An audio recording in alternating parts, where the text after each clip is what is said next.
Aleluia. O Senhor esteja convosco. Ele está no meio de nós. Proclamação do Evangelho de Jesus Cristo segundo Marcos. Glória a vós, Senhor.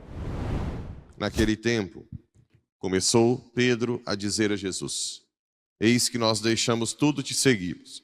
Respondeu Jesus: Em verdade vos digo, quem tiver deixado casa, irmãos, irmãs, mãe, pai, filhos, campos, por causa de mim e do Evangelho, receberá 100 vezes mais agora, durante esta vida, casa, irmãos, irmãs, mães, filhos e campos, com perseguições, e no mundo futuro, a vida eterna. Muitos que agora são os primeiros, serão os últimos, e muitos que agora são os últimos, serão os primeiros. Palavra da salvação. Glória a vós, Senhor. Caríssimos irmãos e irmãs rádio-ouvintes que nos acompanham pelas redes sociais. Nós temos na carta de São Pedro uma carta muito prática, boa. Vale a pena, não, tudo da Bíblia é muito bom, né? Mas vale a pena ler a carta de São Pedro porque ela é muito prática, muito direta.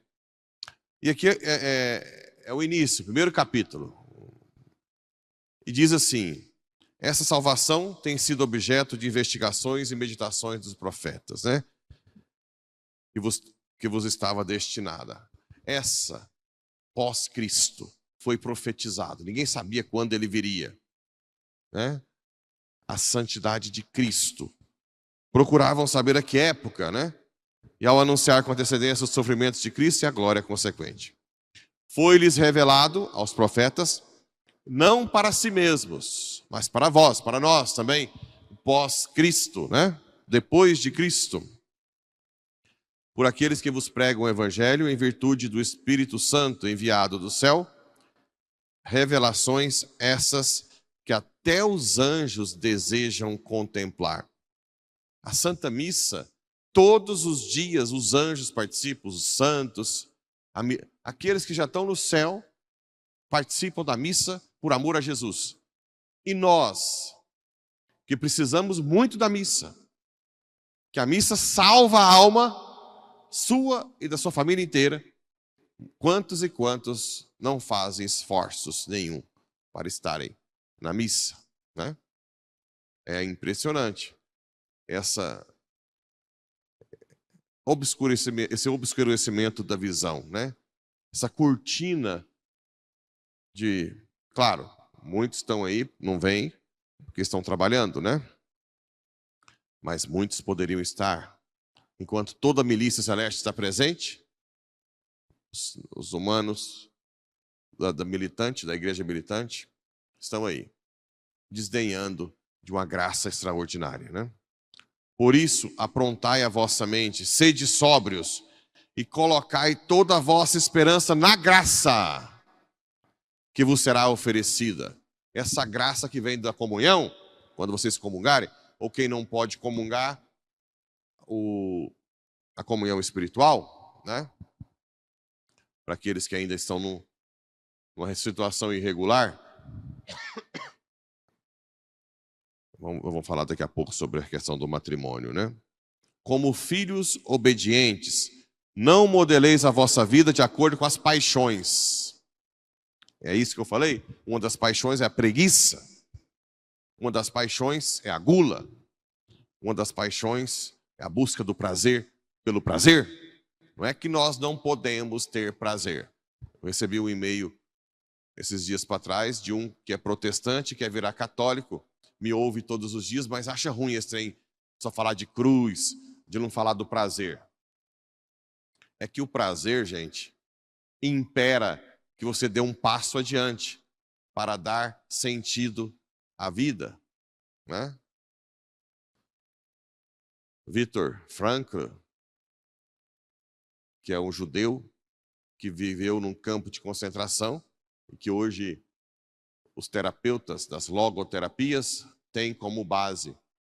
Viktor Frankl dizia que para você dar sentido à vida, não ficar querendo suicidar, como muita gente bonita, rica, inteligente, sem doença, saudável, suicida, porque não acha sentido na vida, ele dá 3 coisas importantes. Ter um projeto de vida. Certo? Ter um projeto de vida para você participar. 2, que esse projeto seja para outras pessoas, para outra pessoa ou para outras pessoas. Ou seja, um matrimônio que você tem como projeto de vida sua esposa, seu esposo. E que você ame. Aliás, 4, né? Que você ame essa pessoa ou as pessoas. E que você se sacrifique por ela. Na verdade, ele analisou isso no campo de concentração, onde todo mundo era humilhado e maltratado o tempo inteiro. As pessoas que estavam no campo de concentração, com o intuito de amar sua família, de querer viver para cuidar da família, de querer fazer um bem à humanidade, aqueles que davam sentido àquele sofrimento, sobreviviam mais tempo. Aqueles que não tinham sentido, não davam sentido àquele sofrimento, não suportavam. Em outras palavras, se você casa com um projeto de fazer seu cônjuge feliz e sacrificar, amando e sacrificando pelo cônjuge. Se você tem um trabalho, você vai com o intuito de trabalhar em prol do patrão, da empresa, das pessoas, amando as pessoas, sacrificando por elas. Senão não tem sentido. Então, voltando no prazer. Para que serve o prazer? Nós vamos, então, abdicar do prazer? Não. Para que serve aquele dia que eu falei da picanha e carne de lata? Né? Para que serve o prazer de comer uma picanha e carne de lata? Por que eu tenho que ter um prazer? Para que, com a energia da picanha, da carne da lata, eu possa ter um projeto de vida para alguma pessoa ou mais que eu ame, ou que eu busque amar e sacrificar por elas. Entenderam agora ou não? Para que ter um prazer sexual? Para quê? Para que o casal queira ter relação, sentir o prazer, mas para um projeto de vida, de ser pai e mãe, dar a vida por eles, amando e sacrificando por eles. Então, o que dá sentido à vida não é o prazer. O prazer é um estímulo que Deus dá para passos mais altos de entrega total. É por isso. Então, o que a igreja não diz é que você deve parar na busca do prazer pelo prazer. Porque isso não dá sentido à vida. A pessoa que só busca o prazer, que não quer se sacrificar por ninguém, não tem sentido na vida. Porque Deus nos mandou Jesus para revelar o homem ao homem. Então, o homem perfeito que se realiza é Cristo, que veio por um projeto. Qual o projeto de Cristo? Salvar a humanidade. Que ele ama e que ele se sacrifica por ela. Entenderam ou não? Sim? Então, padre, mas os católicos ficam falando de penitência e jejum. Sim, mas penitência e jejum são pontuais na semana. Você faz penitência uma vez por semana, ou 2, né? Tudo bem, santos faziam mais. Mas isso é movido pela graça. É em prol de você cada vez mais se doar em sacrifício por alguém. Não é masoquismo. Não é masoquismo. Nietzsche, que é um filósofo ateu, dizia que a Igreja Católica tem a religião dos fracos, né? Porque tem a religião dos valentes, que é aquela você pode, o coaching, né? E a religião dos fracos. Você tem que aceitar tudo, você tem que ser humilde. Ele dizia que a igreja quer enganar o povo, que não é natural isso. Não, gente. Na verdade, a pessoa mais forte do mundo, mais valente, é o santo, que dá a vida pela igreja. Não tem ninguém mais valente que eles. Então, o fato de ser humilde, de ser pequeno, de servir, te dá fortaleza, te dá força. Nietzsche não entendeu nada, né, do tanto que é profundo um santo que se entrega como São Felipe Neri. E, no Evangelho, Pedro diz: eis que nós deixamos tudo e te seguimos.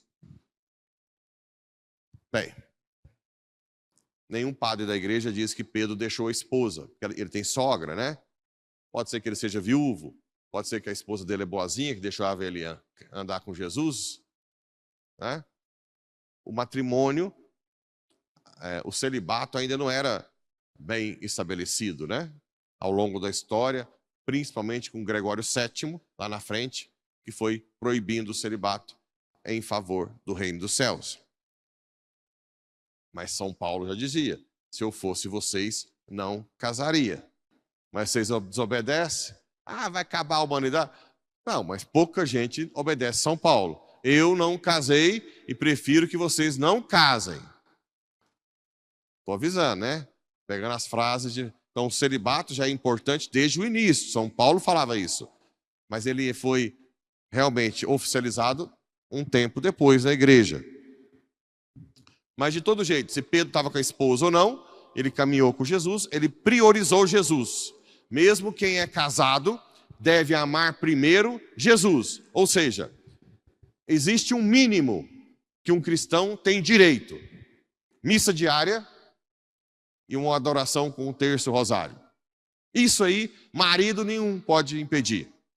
Você tem todo o direito de resistir a esse pitizento que não quer rezar, que quer levar a esposa. Mais é homem, né? Mas pode ser também mulher também, que eu já vi homem que queria rezar mais e a mulher não deixava também. Mas é mais comum o tal do homem que não quer saber de nada, que fica em casa, já está aposentado, fica lá fazendo não sei o quê, morgando, e achando ruim da esposa vir, né? Claro, existem situações que se pode adaptar. Uma vez eu tinha uma paroquiana, eles eram do Rio de Janeiro e moravam em Goiás para trabalhar, acho que ou na Enel ou Equatorial. E o marido veio e ela ficou com os filhos no Rio e ela passou um tempo aqui em Goiás. E ela dizia que para fazer o café para ele de manhã, ela tinha que chegar 10, 15 minutos atrasado na missa da semana. Aí eu disse que tudo bem, porque a missa da semana não tem problema, a de domingo não. Então o que ela fazia? Se ela viesse do Rio e não esperasse ele tomar café, ia ficar estranho. Como é que ela sai do Rio de Janeiro? E ela não queria perder a missa. Então, juntou as duas coisas, Jesus entende. Chegou uns 10 minutinhos atrasado, pode comungar, né? Desde que tenha um motivo justo, mas ela não abriu mão da missa, mesmo vindo e tendo que cuidar do marido. A missa dominical não pode ser negociada por nada. A missa dominical não tem nada nesse mundo, a não ser, claro, cuidar de gente doente, acamado e assim por diante, né? Doença própria sua, algo muito grave. Então isso aí, gente, só que se você tem dúvida, não tenha mais dúvida. Você tem direito da missa e você tem que amar Jesus primeiro. Agora, participar das pastorais, você tem que usar a reta razão. Tentar viver em casa bem. E também o que adianta a mulher ficar em casa, o marido, e um nem olha para o outro. Fica no celular. Não faz nada. Não elogia, só patada. Não. Dá qualidade ao seu tempo em casa. Cuidar dos filhos, do marido, né? Meu marido só dá patada. Cuida a si mesmo. Quem mandou não obedecer São Paulo? Agora aguenta, né? Cuida. Faz o tempo bom. E depois você vai vendo a cada momento se você pode participar da pastoral, se o marido está dando piti, ou se realmente você precisa ficar ali, se o seu filho está precisando de você mesmo ou não. Aí tem que rezar, não tem regra. O tanto que você pode participar de pastoral, não tem regra. É rezando e pedindo a graça de Deus. Agora, missa, adoração com terço, essa aí ninguém tem direito de tirar de você, certo? Em verdade vos digo, quem tiver deixado casa, irmãos, mãe, pai, filhos, campos, por causa de mim e do Evangelho, receberá 100 vezes mais agora. Olha o tanto de gente que reza por mim. Eu recebo mensagem das outras paróquias que vem visitar, que ajuda, né? Que cuida, que leva as coisas para o padre. Se o padre comesse tudo que eu recebo, amanhã eu vou receber alguém estava na missa domingo, amanhã eu vou receber um pernil de porco. Só para passar inveja a vocês, né? Sem gastar nem R$1. Por quê? Porque quem larga tudo recebe mais. Sim ou não? Então, mas aqui fala uma outra coisa. Com perseguições. Isso eu não tenho muito, não. Pouco não é, né? Muita perseguição. Apesar que os meus amigos falam que eu cutuco, que eu cavuco para receber a perseguição. Eu faço por onde? É verdade, né? Mas não é eu não, gente. Eu já tentei demais chegar aqui. Hoje tá sendo light, né? Hoje está mais light. Mas quantas e quantas vezes eu falava para Jesus, não, deixa eu... Porque depois de uma missa, de uma homilia muito pesada, eu saio destruído. O José já viu. Até com dor nas costas, né? Quantas e quantas vezes eu já falei para Jesus, deixa eu chegar lá e falar só, Jesus te ama, Maria é mãe de Jesus, Ciranda Cirandinha, né? Vamos... Mas chega aqui, vem o Espírito com mais forte que eu, e eu deixo que ele tome a rédea, né? Mas o fato é, receberá 100 vezes mais, com perseguições, e no mundo futuro, a vida eterna, né? Muitos que agora são os primeiros serão os últimos, e muitos que agora são os últimos serão os primeiros. Essa graça, nós temos que abraçar o tempo que vocês têm para buscar Santa Missa, adoração e rosário e Bíblia, o tempo em casa. Lembrem-se, um projeto para alguém que você ama e se sacrifica. Isso que dá vida, né? Isso que dá sentido à vida, na verdade. É a vida. Dá sentido à vida é dar vida. São Felipe Neri era um santo extraordinário, né? Brincalhão. Quando o povo falava que ele era santo demais, ele se fazia de doido. Ele fazia a barba só da metade, porque ele sempre se fez assim, como se fosse nada, né? Um brincalhão. E ele foi indicado para ser cardeal da igreja. Até no filme Prefiro o Paraíso, ele aparece lá, os meninos que ele cuida começou a rir dele com aquela roupa vermelha de cardeal. Aí aquele riso dos meninos era um sinal que ele deveria negar. E ele negou.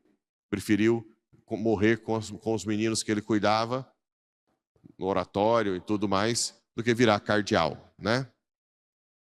Ele é o patrono da Itália, né? É um dos patronos da Itália. E realmente deu a vida para os da periferia de Roma. Também a igreja, né? Amando a igreja. Um grande pregador. Uma pessoa que amava muito.